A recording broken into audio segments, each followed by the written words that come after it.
Fala, RHzeiros! Sejam muito bem-vindos a mais um episódio do podcast GPS do RH. E dessa vez nós vamos falar de um assunto não tão relevante, brincadeiras à parte, né?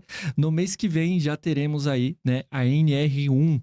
Então, aqui trouxe dois especialistas aqui do assunto para discutir um pouquinho desse assunto com vocês. Por gentileza, vou pedir para vocês se apresentarem. Pode começar aí, Matuza, depois o Alexandre. E a gente já começa aí o nosso bate-papo. Maravilha. Boa tarde, Felipe, pela oportunidade, né, de estarmos aqui falando desse tema que não é de hoje, né, é antigo. Meu nome é Matusalém da Mata, Matuza da Mata, o pessoal me conhece mais nos grupos de RH, na família, como Matuza. Sou aqui com o psicanalista Alexandre, ele vai falar sobre ele um pouco. Eu venho da área de RH, né, de recursos humanos, passei por Parmalat, por Danone, Lojas Marisa, Roma de Haas, da Alquímica, enfim, há muitos anos já na área de recursos humanos. E agora, naquela época, a oportunidade, nós tínhamos o SESMIT, né, a CIPA, a semana, né, de assistente de trabalho, e não falávamos muito sobre a questão da NR1, da parte psicossocial, que nós vamos falar bastante hoje, tá? Então, Matusalém, obrigado aí mais uma vez. Boa, obrigado. Vamos, Alexandre. Bom, beleza, como o Matuza já adiantou um pouco, sou Alexandre, sou psicanalista corporativo e implementador de NR1, né? Estive bastante tempo na parte de gestão de logística e supply chain, fiquei aí 22 anos nessa parte, mas sempre tive um intento de trabalhar com saúde mental.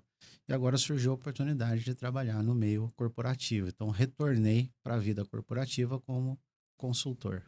Show, bacana. Bom, pessoal, vamos começar então pelo princípio, né? Eu costumo falar que o brasileiro gosta de deixar tudo para a última hora. Então, eu sei que no ano passado teve, né, esse mesmo assunto, acabou sendo adiado aí por um ano. E mesmo assim, eu vejo muitas pessoas ainda com dúvidas, né, não ali se antecipando para fazer. Então, agora que está aí para entrar em vigor, né?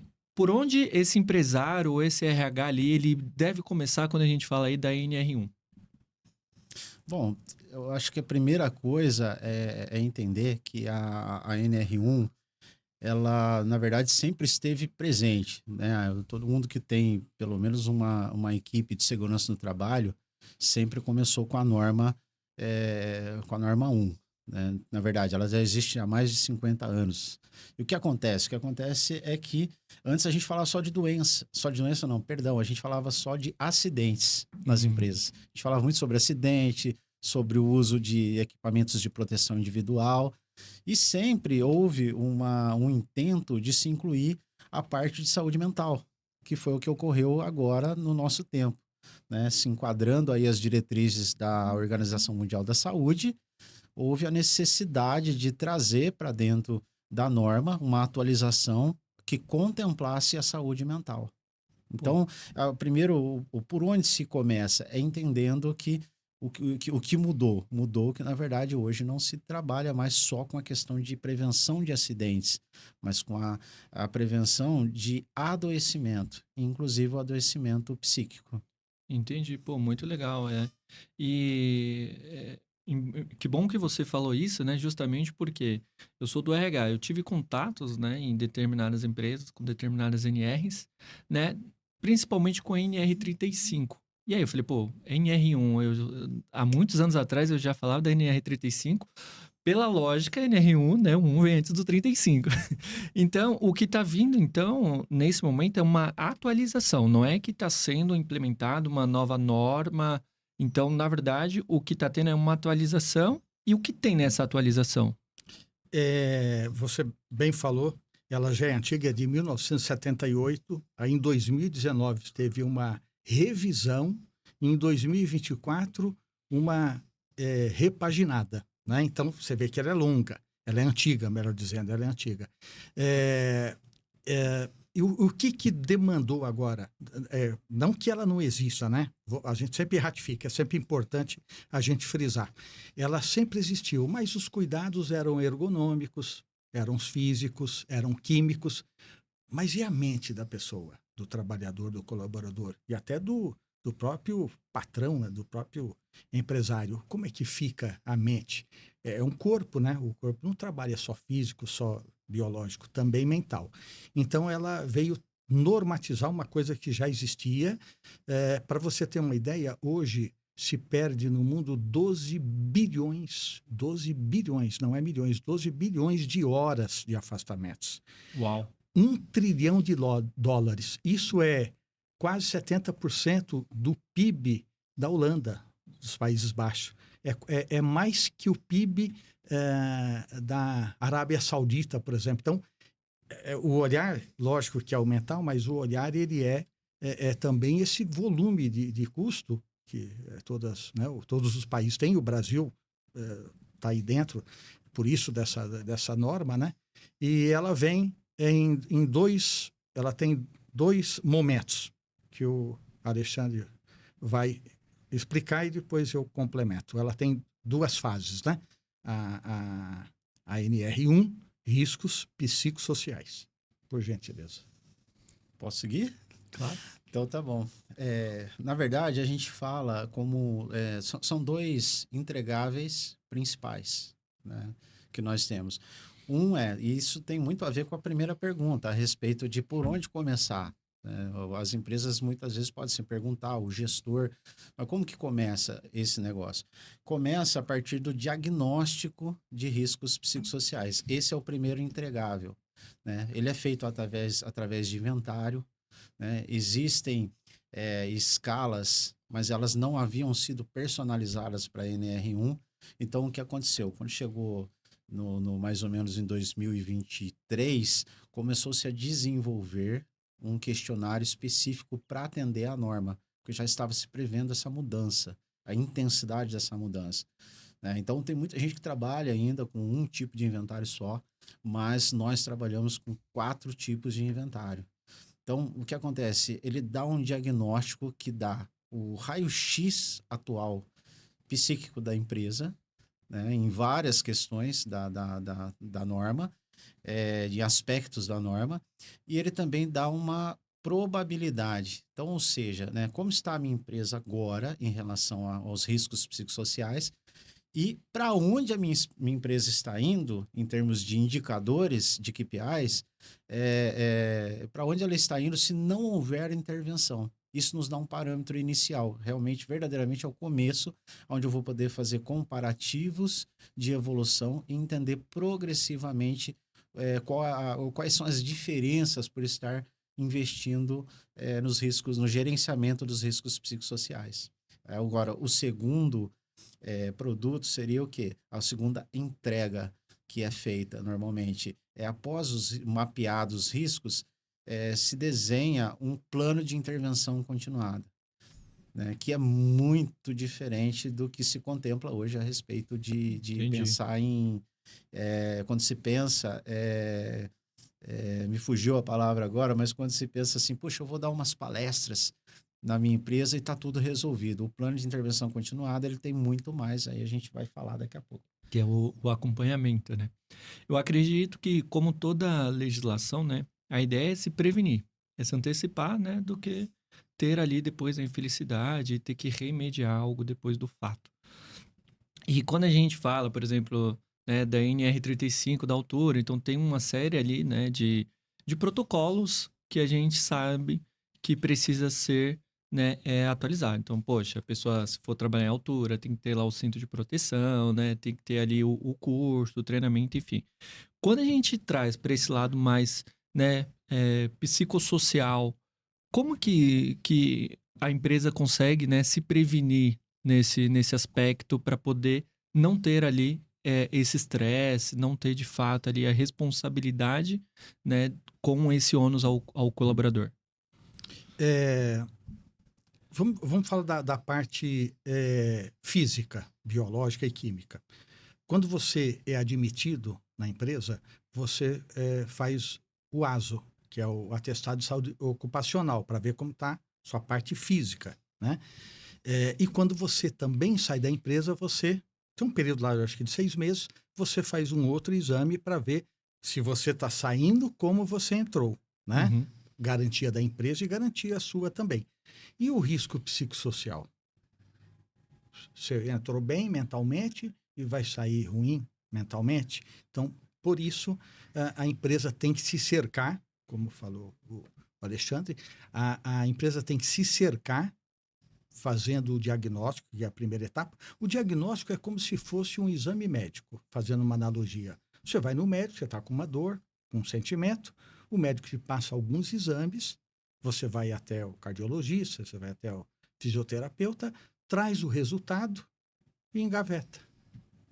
Não resolveu nada, que é a primeira parte. Aí, como bem disse o Alexandre, você tem que fazer a primeira parte e fazer o programa continuado, né? E medir de novo. Sim. E continuar e medir para mitigar esses erros. Senão, de fato, é o que vocês trouxeram, né? Poxa, eu vou lá, pego todo o meu diagnóstico, mas eu não trato o sintoma, né? Então, vou lá, faço um check-up e falo, olha, agora você tem que tomar mais sol porque a vitamina B está mais baixa, você precisa ali, né, praticar mais exercício, tem todo o diagnóstico, mas se a pessoa não prosseguir, né, não tomar as ações de fato, não vai ter ali, né, o retorno. Mas quando a gente fala, né, dessa questão do psicossocial, como que a empresa consegue, né, se blindar? Obviamente que eu acredito, né, que a empresa tem que ter essa preocupação genuína, de fato, de, poxa, prevenir, né, os riscos, de ter uma cultura bacana, mas sempre vai ter aquele colaborador, né, o oportunista que vai trazer aquela percepção de que não, foi a empresa que me prejudicou. Então, às vezes a pessoa pode sim, né, ter um estresse elevado, pode ter um burnout, enfim, mas como que a empresa consegue se resguardar que aquilo não foi ali da empresa, né? Ou se foi de algum problema do próprio colaborador, né? Então, porque, por exemplo, eu já tive na minha gestão, né, pessoas que acabaram se afastando, né? A pessoa, pelo menos é o que ela trouxe na época, que era algo que ela estava passando na parte pessoal, da família mesmo, enfim, né? E acabou se afastando. Mas imagina que fosse uma pessoa querendo aproveitar ali a questão e de querer trazer esse ônus para a empresa. Como que ela consegue se blindar disso? Então, isso é bastante interessante, porque é uma dúvida recorrente, né, Felipe? Que se tem, ela sempre aparece, né? Mas é por isso que tem bastante a ver com essa questão dessas duas entregas, né? Eu estou resguardado no primeiro momento como instituição, a partir do momento que eu fiz o diagnóstico. Ok. Mas de que forma eu continuo sendo resguardado, como eu fico né, perfeito na forma da lei? Eu vou ficar adequado à lei porque eu preciso ter o plano de intervenção. É por isso que a gente não pode parar no diagnóstico. Então, o plano de intervenção, ele além de ser todo um mapeamento, ele é um cronograma e ele é uma documentação, né? Aí entra a importância e o interessante no papel do consultor implementador de NR1. Por quê? Porque, na verdade, ele vai validar o teu processo, né? Então, o que acontece? Se eu tenho alguém vinculado à instituição, que eu posso fazer internamente, posso, tá? Pela norma, não tem problema nenhum eu fazer internamente. Porém, você perde na validação.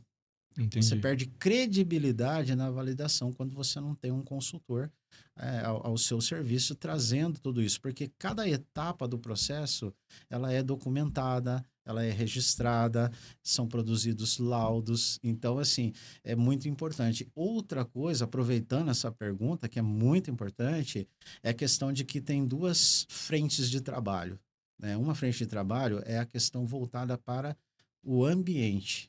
Então, toda a análise ela é uma análise ambiental. Ela analisa o ambiente da empresa.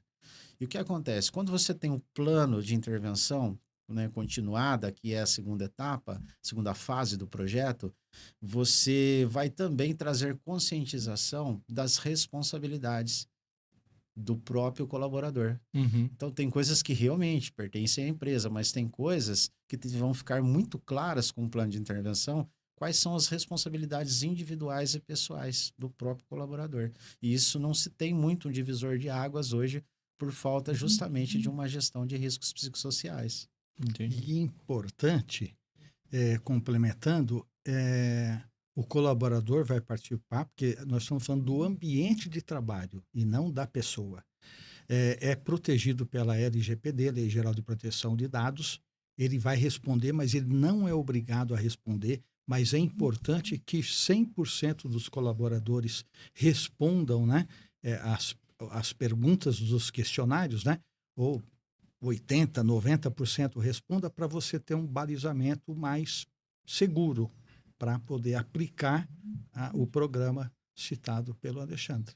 Nossa, eu olhei para o Matusalém, eu tive até um insight aqui, Matusalém, tá? Porque o Matusalém, eu lembro de Bíblia, né? Quando eu olho a cara dele, por causa do nome dele. Mas, enfim, olha isso que é interessante. Diz que tem uma palavra na Bíblia que ela repete 365 vezes, que é não temas. Que quer dizer, assim, é um não temas para cada dia do ano, né? Essa é uma curiosidade teológica aí. Mas o que acontece? O novo manual, o manual atualizado, que saiu dia 16 agora, tratando da NR1, que abrange muita coisa, são 140 páginas, ele tem uma palavra que repete em todo o manual, que ela é muito importante no manual. De A a Z, ela está presente em todas as páginas. É a palavra anonimato. Isso é muito frisado no manual, E que vem ao importantíssimo. encontro do que você está falando. Perfeito. Aí.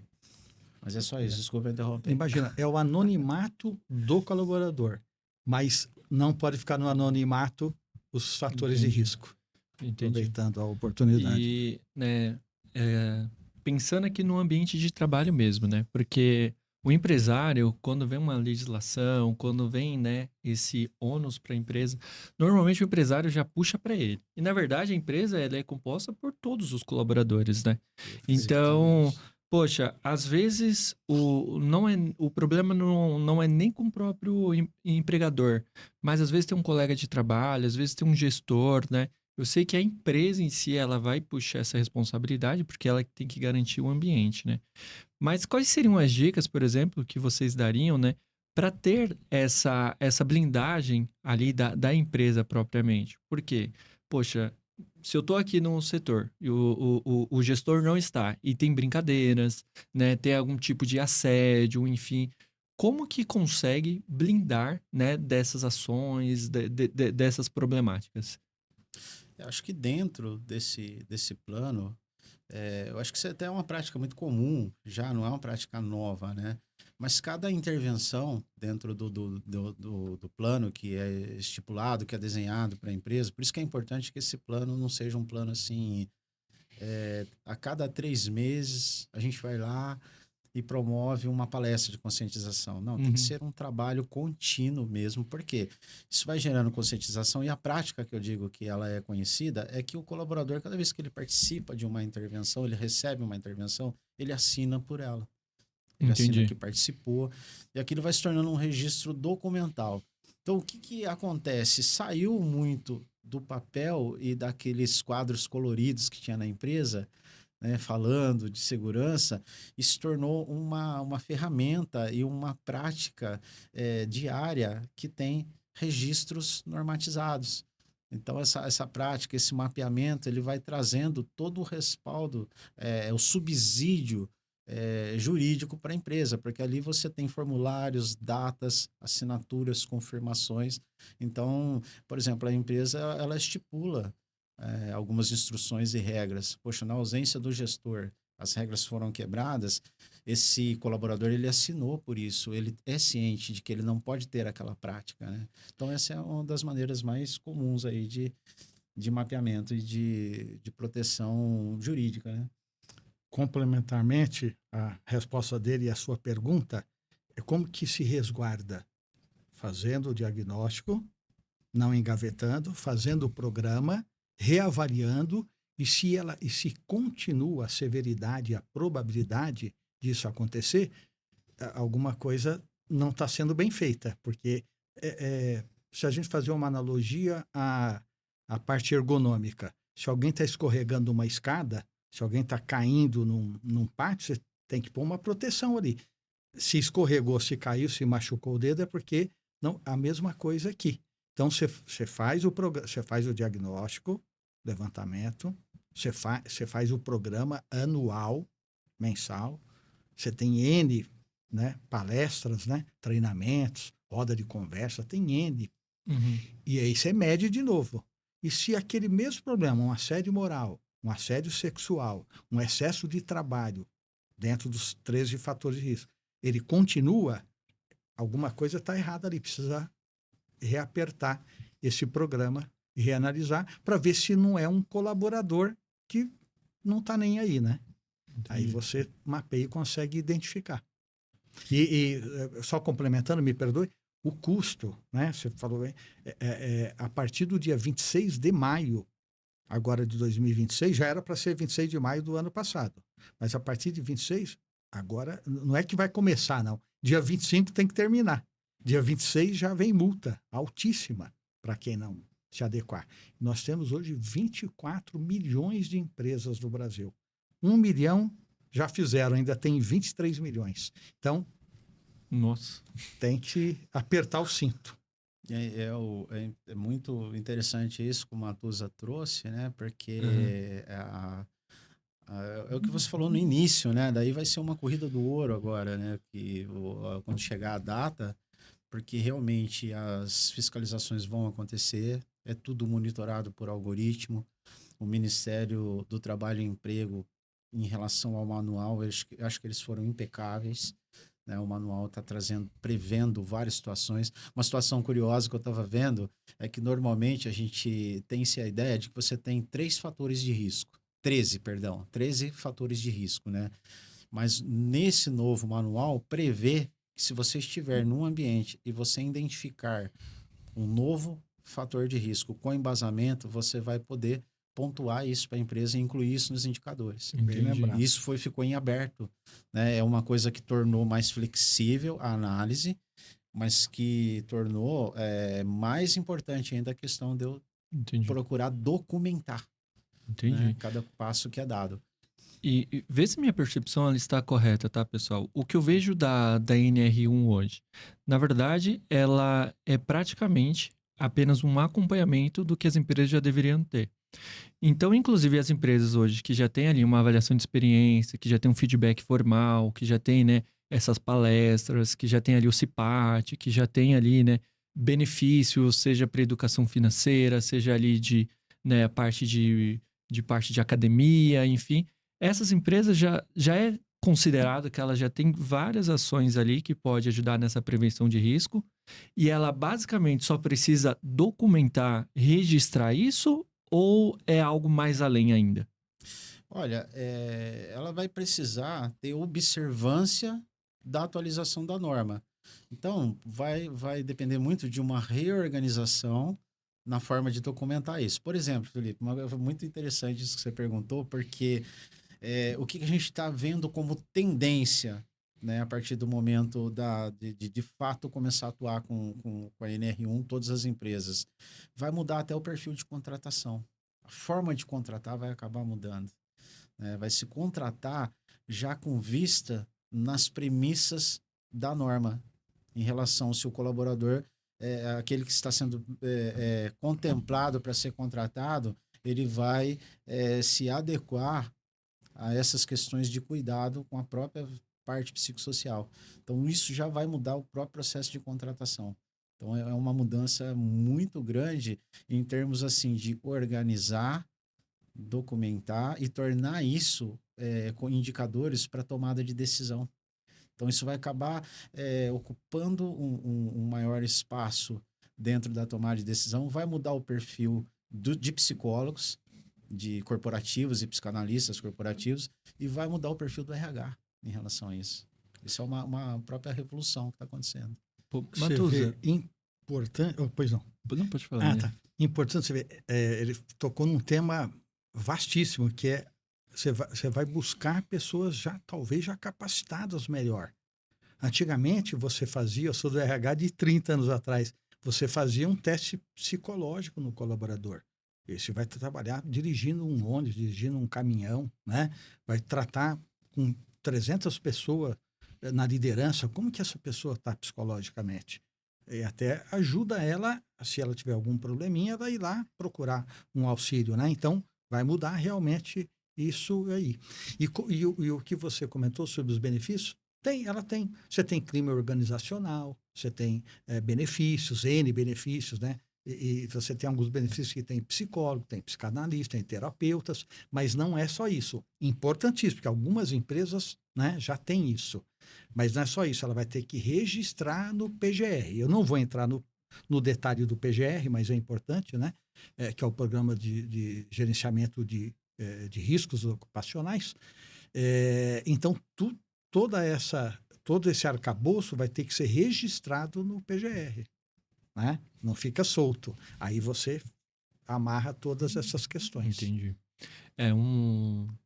Uma coisa que veio na minha cabeça aqui, você falando aí da palavra não temas, né? Que ficou aqui na minha cabeça, martelando, é o seguinte: eu tenho conversado com alguns empresários e normalmente o empresário ele tem aquele pensamento, né? De não ser muito radical, né? Ou de acabar cedendo demais. Então, quando a gente fala dessa questão, por exemplo, da cobrança, né? De uma hora extra, de uma possível advertência, instrução, eu percebo hoje que os empresários, eles estão nessa balança. E eu conheço vários, tá? Então eu vou ter o empresário que ele é mais ríspido, arrogante, ele acaba tendo de fato ali umas posturas inadequadas, né? Mas tem um outro empresário que ele não tá fazendo nada de errado, ele tá divertindo, ele tá instruindo, né, da maneira correta, mas mesmo assim ele se sente ali um pouco acuado e ele teme um pouquinho disso acabar, né, sendo indevido. Então, como que, por exemplo, a gente consegue equilibrar isso na opinião de vocês, né? De tipo, poxa, eu tenho que aqui pensar que a empresa precisa bater meta, né? Se não bater meta, a gente vai ter aqui não vai atingir o faturamento, não vai ter o lucro, consequentemente, pode vir ter aquele lado financeiro. E ali eu tenho a parte legal, que é a parte, poxa, de pedir para o meu colaborador fazer uma hora extra, né? Isso tá na CLT, que a gente pode ter hora extra, enfim. Até qual ponto a gente consegue equilibrar isso, né? À medida de que uma hora extra vai acabar sendo ali também uma pressão psicológica para o empregado. E como que a gente pode equilibrar essa esfera? Bom, acho que eu vou me avançar um Por pouquinho aqui, gentileza. você complementa. Mas isso aí é de grande importância porque a gente acaba percebendo, através dessa questão de mapear, de ter indicadores, isso que é importante, quando você olha os indicadores, você começa a perceber a amarração da performance em relação à quantidade de produção, a diferença de produção e produtividade. Então, às vezes, eu tenho muita produção, mas não tenho produtividade. Nós, brasileiros, estamos muito mal acostumados a um excesso de produção e pouca produtividade. Então, a gente tem dentro, eu vou falar pelo o nosso trabalho, né, dentro do nosso trabalho, a gente tem uma parte voltada para a liderança, que eu costumo chamar de vários tipos de liderança, mas essa é pouco mencionada, é a liderança carismática. É aquela liderança que sabe o momento de abrir concessões, mas de que ela não vai transcender a lei. E ela sabe o momento de pedir a colaboração de fato. Mas como os colaboradores têm um respeito, eles recebem algo em termos de cuidado, né? Chega a ser até um certo afeto corporativo, ele acaba correspondendo àquilo, ele faz aquilo pelo líder carismático. Então a gente procura o quê? Fazer um preparo de um treinamento onde a liderança vai entender como pensar os momentos de se fazer pedidos ou de se fazer concessões. Isso contemplando, observando tudo dentro da forma da lei. Porque realmente, às vezes, alguém pode ser meio, desculpa a expressão, entre aspas, cascudo, para que seja produtivo, mas também existem aqueles que abrem muita concessão, que não está dentro da lei e às vezes são prejudicados. Para não ficar vago, eu vou dar um exemplo de aplicação prática bem simples e rápido, mas eu tinha um mestre, um professor, que ele tinha um escritório e eles abriram, tinha uma senhora que sempre pedia as coisas para ele na porta. Então, o que eles fizeram? Eles trouxeram ela para dentro do escritório e começaram a dar um pequeno salário para ela, né, ali na empresa. Só que era uma ajuda.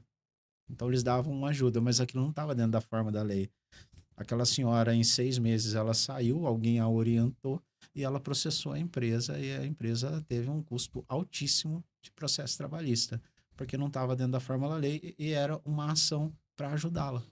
Entende? Então, é isso que, na verdade, os líderes, gestores e até empresários precisam ser orientados. Até onde eu posso ir, né, em concessões, né, e o que eu posso ter de concessões do colaborador que coopera realmente, de fato, comigo. Perfeito.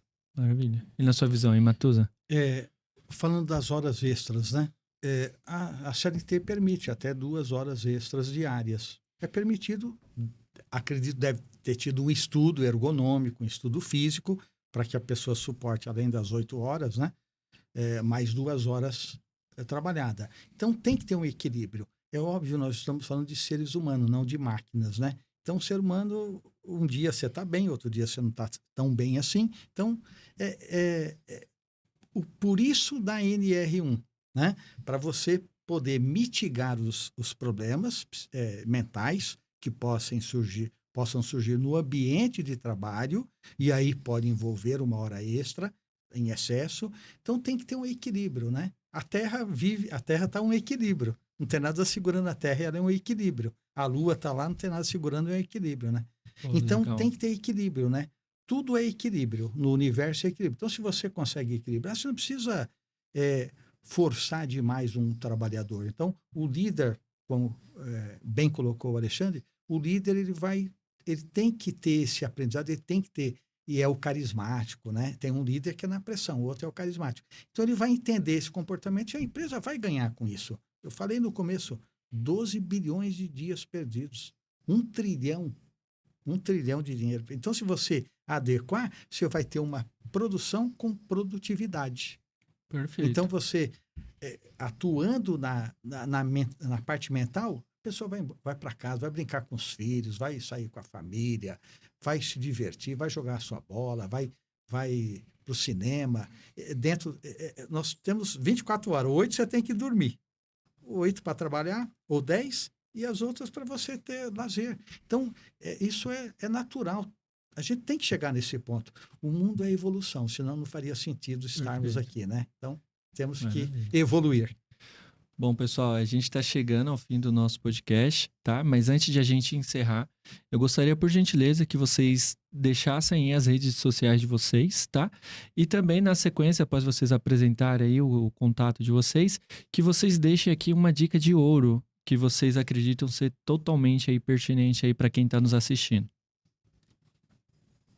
Obrigado. Então, eu vou deixar apenas o meu número de contato comercial, né, que é 11 98356 2006. Esse é o número de contato que eu vou deixar. A gente tem trabalhado bastante com esse contato. E uma frase, assim, uma mensagem de ouro, né, que eu inclusive falei para um empresário hoje, que eu atendi, é que a pessoa que tem esperança, ela jamais fica confundida, né? Ele estava num contexto em que ele estava muito preocupado com as questões aí do país, as questões tributárias, a reforma tributária, a questão política, e eu disse isso a ele: olha, quem tem esperança sempre encontra o caminho, não fica confundido. Então, assim, a NR1 vem para cuidar de pessoas. O nosso trabalho é cuidar de pessoas, mas o nosso trabalho também principal é cuidar do empresariado, para que as empresas realmente possam ser produtivas e ter um bom performance para a gente continuar sendo um país competitivo. Maravilha. Bom, meu nome é Matusalém, né? Da Mata. Já tinha falado no começo, mas só para reforçar. Meu contato também é pelo telefone do DDD 11 96457 7084. Nós trabalhamos em parceria, eu e Alexandre. Nós implementamos, né, a NR1. Somos implementadores da NR1, tanto da primeira fase quanto da segunda. E uma frase que eu colocaria me veio na mente agora, e quando vem você tem que falar, que é a música do Lulu Santos, né? Assim, nada do que foi será do jeito que já foi um dia. Tudo passa, tudo sempre passará. Que a gente passe bem, que faça coisas boas dentro da NR1. Maravilha.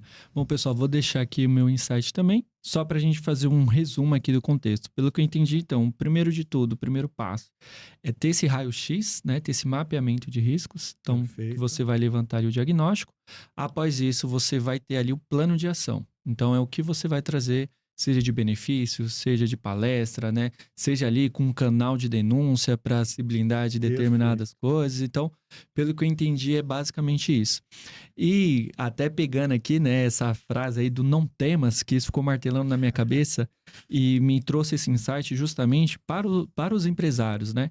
Então, trazendo uma analogia aqui bem simples, tá? E até que meio que boba, mas só para exemplificar. Aqui ao meu lado direito tem uma jarra com água. Então, o que eu vou fazer aqui, pessoal? Eu vou pegar essa jarra com água e vou colocar aqui dentro do meu copo. E vamos ver aqui, então, né, se eu consigo executar isso com êxito. Olha, quase não tanto. Teve ali um obstáculo, né? Obstáculo importante, foi providencial. Aqui um obstáculo, mas está aqui o meu copo com água.